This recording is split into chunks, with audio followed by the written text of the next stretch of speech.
We'll get to the Parrot Anafi, but first take a look at this Peregrine Falcon that I was able to catch taking off.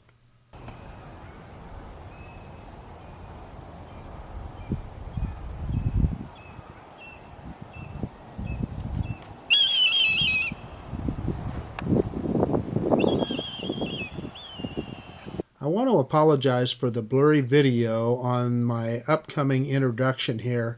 I was having some problems with the autofocus on the Canon M50. Hey everybody, Marcus Crawford here with the Idaho Quadcopter channel. A shout out to drone enthusiasts everywhere, and of course a shout out to all of my friends at the Drone Seekers.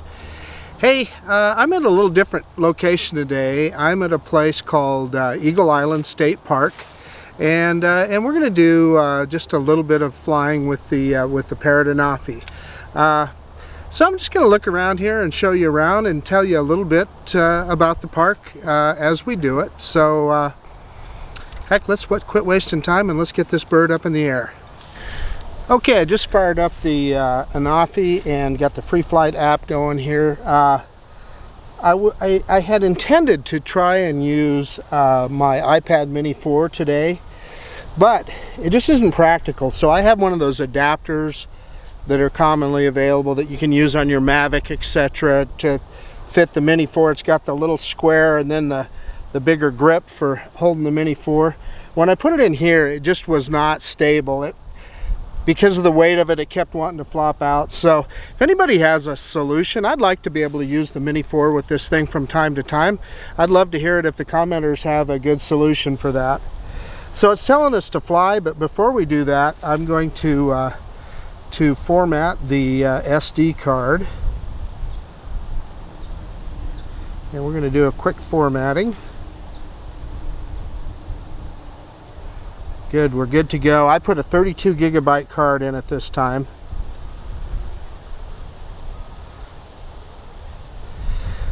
Yeah, so it's telling us we can fly. It says the battery's at 95%.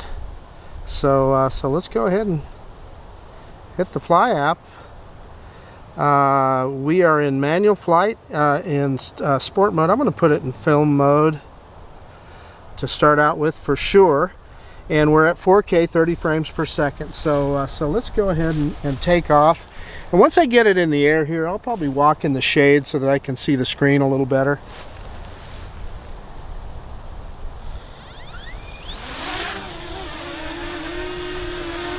So there we are. I love the stability of this bird. Let's yaw it around here. Boy, it's as I did that yaw, it kind of fell or descended a little bit. So let's bring it in here to the camera. I'm going to step off to the side and bring it over just a little bit so you guys can see it. You know, I just this Anafi, so that is the full yaw in film mode. And I know that's adjustable, so it could be adjusted faster. But for what we're doing, that's plenty right now. So so let's go ahead and let's take it up in the air here and take a look around the park. So we got some trees close by here, so we're going to be careful when we come back in for a return to home. Obviously, we want to avoid any issues with trees. So I'm going to shut off the camera here, excuse me, the Canon M50, and I'm going to get up under there in the little shade so that I can see things a little better, and we should get audio on the iPhone here. Okay, I shut off the Canon M50 and we'll walk back in the shade here. One of the things, I called the park before I came out to make sure that it is a state park, to make sure that there were no issues with filming here, and they had no problems, other than they asked me to take off in the field south of the main part of the park, which is where we were at there. Let me lower the gimbal here a little bit. I just think to be on the safe side, let's get some more altitude here. We'll go up about 45 meters or so. Okay, that's good. So let's do a quick yaw around. So you're facing towards kind of the main pond of the park. We'll just do a slow yaw, or I'll do my best at doing a slow yaw. You can see a water slide there. And then there's some other activities. I know there's some zip lining here, and kind of off where I was just at there, and there's also horseback riding. So you can see the horseback, there's a barn back there. Right there's the barn for horseback riding, and there's trails. So a lot of opportunity at this park. We're lucky in Idaho to have these kind of facilities that both the cities and the state provide. My notes are kind of blowing away here. I'm sorry, I had to stop the yaw there to pick up my notes that I had sitting down on the hood of my car. But anyway, so here's the parking lot of the park. So right here we're kind of facing due west. And let me get back towards kind of the main part of the park here.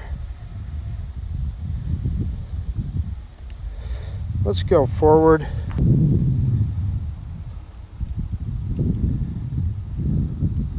I'm going to get some more altitude. What I don't want to do is bother anybody that's I don't even want them to know we're here. So that's the main pond, and you can rent paddle boards and stuff out there.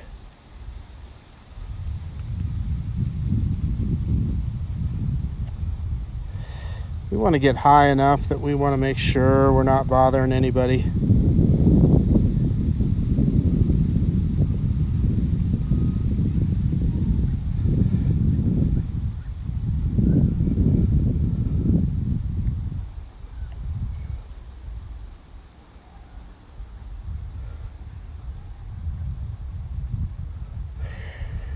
So you might ask, why do they call it Eagle Island State Park? It's called Eagle Island State Park because it is surrounded by the north and south channels of the Boise River. Yeah, so I don't know exactly how it got that name. I presume there must have been some eagles living here. Let's drop the camera just a little so you can kind of see the green. This is the kind of the green part of the park. And there's that water slide. That looks like fun. Let's kind of fly off this direction and take a look. There again, we're in film mode, so we're moving pretty slow.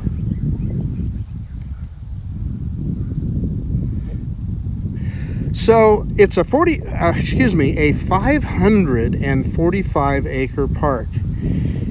And this area that we're looking at down here, I know in the wintertime they make a snow park out of that where you can, it's a tubing hill. And man, it gets a lot of use.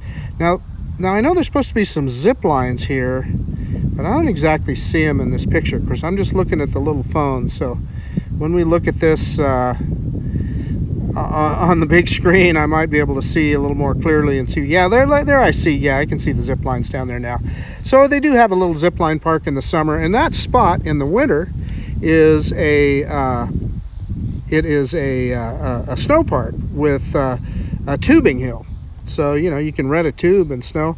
And what we're facing right here is that road that you see that car going down is the entrance to the park. That comes in from the north from Eagle Road, and that right there is the little pay station. I've got an annual pass to go into state parks, which is definitely worth your money. If you're an Idaho resident, I'm not sure why you wouldn't do that. And then right there, you're looking at the north channel of the Boise River. Let's put it in sport mode and see if we can get over there. Okay, so I put it in sport mode now. We should pick up some speed here pretty quick. We got a little bit of a wind, so I'm kind of anxious to see how that affects the drone. I've had, you know, as you guys probably know, the last one I had some issues with the drone getting blown around a little bit in windy conditions. I just saw a wind gust came up. So there's the Boise River right there, and there's a bridge going over it that comes to the park here. And that is State Street off in the distance. So it's telling me I'm not pointing. I was pointed the wrong direction. So I better turn around. I'm having some connection issues. I'm in the trees here, so let's yaw it around and bring it back. Let's go. Let's see if we can just go right, kind of back across the main part of the park here. So let's head. This is coming straight back to where I'm standing. Well, I guess I'm a little bit to the left of that. But a little bit more about it. Obviously, you see the swimming. There's 5 miles of trails in this park, so a lot of walking trails. And then there's also disc golf, so I know that's popular. And then you can see the water slide there.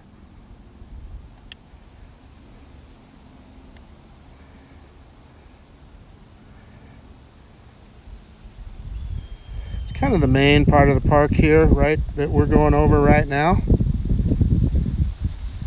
And if you look off to the left, I am right, that you can see my red Durango over there where I'm standing.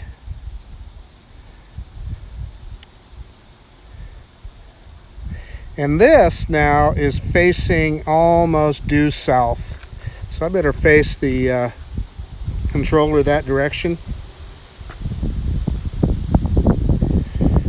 So the park itself was actually, or the area, I should say, the property was purchased by the state in 1929, and it was a state prison farm for many years. And then I think 1971 or so, it quit being a prison farm, and they converted it or decided to make a state park out of it, which is what you see now. And I think the main part of this park opened in about 1983, and it gets really popular. There's a lot of events that go on here, as you can well imagine. So yeah, so I'm out far enough here. I'm only 500 meters away, but it's I have a few little connection issues here. I think it's mostly related to I'm in the trees. There's the horse barn down below there. At least I think that's what that is. Let's fly over the top of it and we'll take a look. I hear you can hear in the background there is an eagle screeching.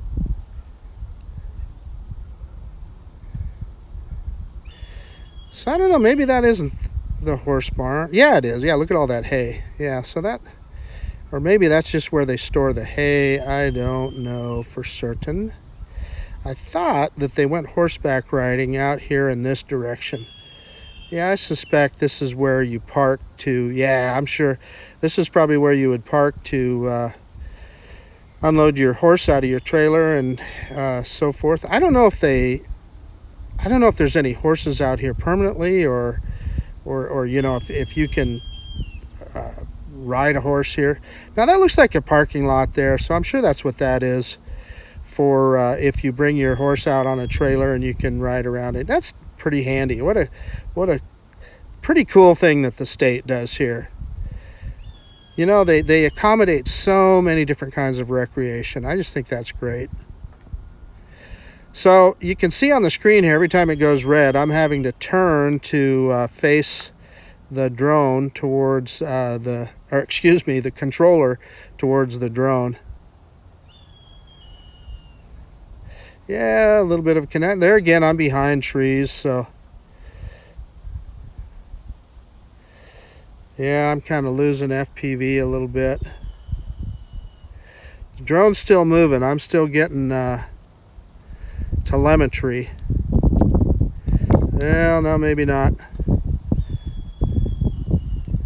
I've kind of lost telemetry here, so we'll see if the drone goes into return to home. I think I lost. Yeah, I'm not connected. So it should go into return to home. I'm going to walk back out in the open here. Yeah, return to home just came up on the screen. So yeah, so now we have, and how far out were we? We were probably, I don't know, I didn't look at the time. I don't know if we were, oh gosh, 500 or 600 meters out, but it's definitely on its way back now. And I'm having to kind of turn the other way to see, get in the shadow to see the screen. We've got 34% battery. I'm going to stop, return to home, and we are going to continue our flight. I'm going to walk back in the shade over here.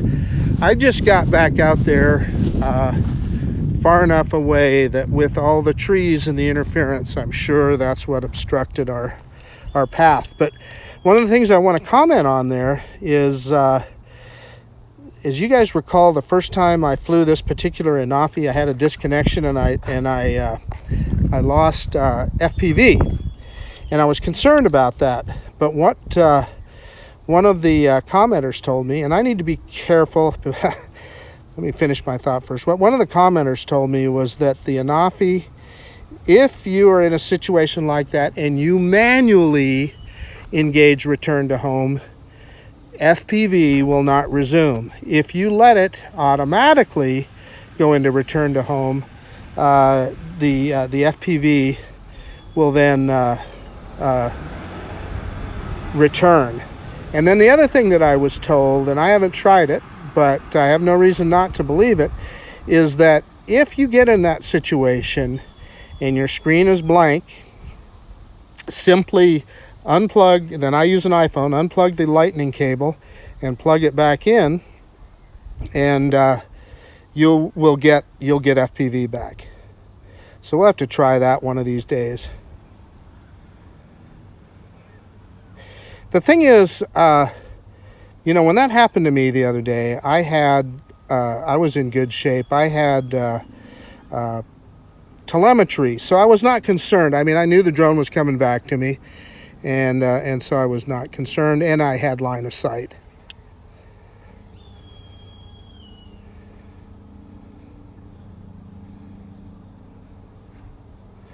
Pretty neat park here. Lots of good swimming in that swimming hole. Oh, so what I started to tell you earlier, and we're almost to the point here where we should probably land. I don't like to push the battery too hard. So let me pick up the camera here. So off, I'm not sure which of those buildings, but there's a fish hatchery out there that is considered a national park, so is off limits to drones. So I'm not going to fly out that direction. I don't want to inadvertently do that. So just got to keep that in mind. So what I'm going to do now is I'm going to manually engage return to home. And there we are right down there. So let's manually engage return to home. And I don't know, I've got the, let's let it get a little closer here. We'll see how close it gets. Obviously, I'm not going to let it mow the grass, but, and the cool thing about the Anafi is you have to confirm landing. It will not land without you confirming landing. So I don't know if you can see me by the red Durango standing there, but there is our landing pad. And I have got the camera pointed straight down. And the drone is coming down. Let me turn on. Now turn on the Canon camera.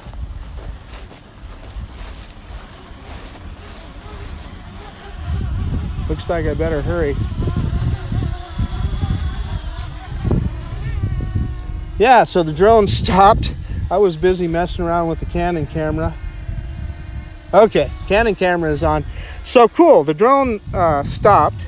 Let's pick up the camera so we can see. And it is off a little bit from the, and I'm having to kind of get myself in the shade so I can see what I'm doing here. There I am. I'm sorry about that, guys. I'm out here in the sunlight and it is difficult to see, which is why it'd be handy to be able to use like a crystal sky monitor with this thing. There again, I don't know,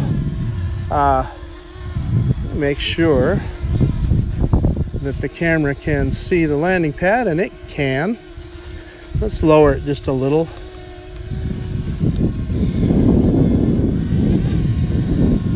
And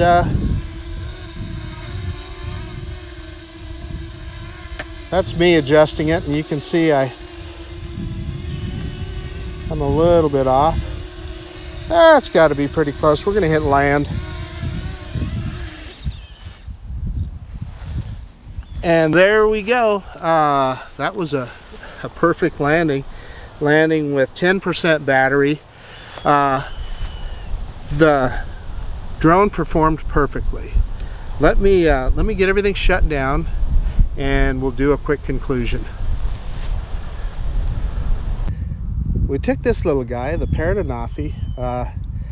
Freaking awesome little drone, man. I'm telling you, for the money, this guy, and you know, I say that about all my drones, but I really mean it. Every time I fly them, I appreciate them more, I guess is a good way to say that. This guy has performed great. Now, we had some wind gusts there when I was flying. Unlike the previous Anafi that I had, I didn't see any of the jigging back and forth. I'm not saying that it couldn't do it, because in sport mode, you have that potential. Just like with the DJI Spark, the Anafi is no different. You have that potential. 2-axis gimbal, and this is a very light little drone, so it has the potential of getting blown around. But we didn't see any of that today, and we had some pretty good wind gusts. But mostly, I hope you enjoyed this kind of off-the-cuff tour of Eagle Island State Park, and I'm just thankful I live in a place like Idaho here, where they're drone friendly and allow us to do this sort of thing. And yeah, gosh, I guess that's about it. This is Marcus Crawford with the Idaho Quadcopter channel out. And if you like this kind of content, please subscribe to my channel, comment, like, hit that notification bell, all the good stuff that you all already know about. But most of all, I just really appreciate you guys taking the time to look at my video. And hey, we'll see you on the next one. Maybe the next time around, I'll try that FT Aviator with the Mavic 2. Been wanting to do that, so that may very well be the next video. But anyway, thank you, and we'll see you on the next one.